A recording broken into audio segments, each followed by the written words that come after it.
escalating tensions, Israel and Hezbollah's deadly dance. Fireworks in the sky, Israel's heaviest strikes since October 7th. In a dramatic escalation of the ongoing conflict, Israel unleashed what Lebanese security officials called the heaviest aerial strikes since the conflict began last October. The Israeli Defense Forces IDF flexed its military muscle, striking over 100 Hezbollah rocket launchers in southern Lebanon, ready to rain fire on Israeli territory.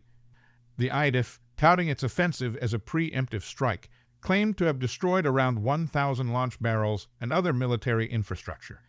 An IDF spokesperson boasted, "The IDF continues to damage and degrade the terror capabilities and military infrastructure of the Hezbollah terror organization." Tragedy strikes. Israeli soldiers fall victim to Hezbollah's wrath.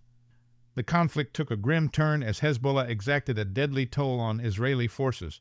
2 IDF soldiers, Major Rez Nail F-Warsi 43 and Sergeant Tomer Karen 20, lost their lives in missile and drone attacks on northern Israel.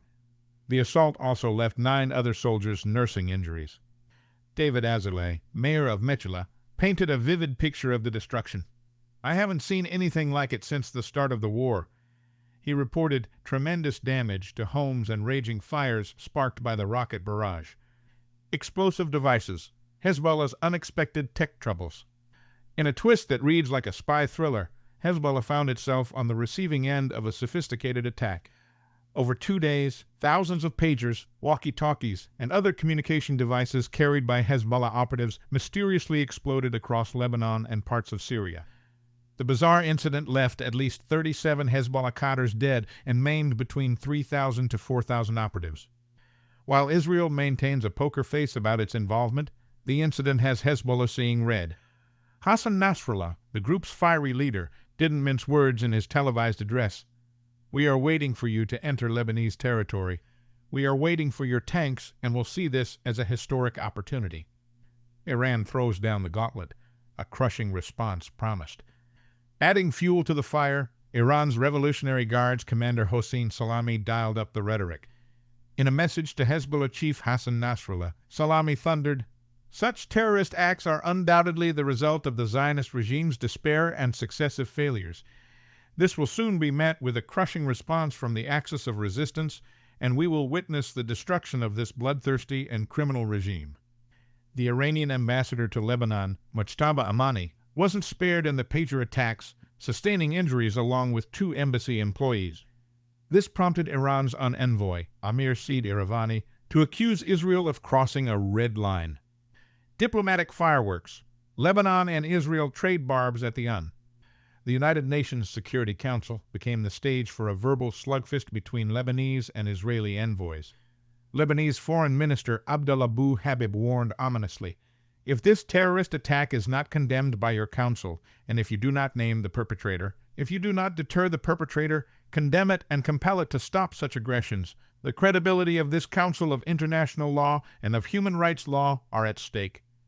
Israeli Ambassador Danny Danon fired back, criticizing Abu Habib for not mentioning Hezbollah in his remarks. Danon accused the group of violating international law and warned that if Hezbollah doesn't retreat from Lebanon's southern border, Israel would use any means to defend its citizens. A new phase, Israel's northern strategy shift. Israeli Defense Minister Yoav Gallant raised eyebrows with his announcement of a new phase in the war against Hezbollah. The goal, to ensure the safe return of Israeli residents to their homes in the north.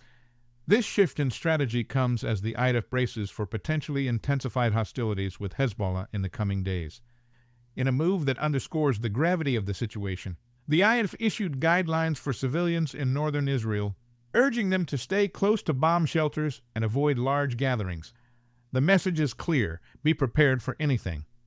The road ahead, a precarious peace or all-out war.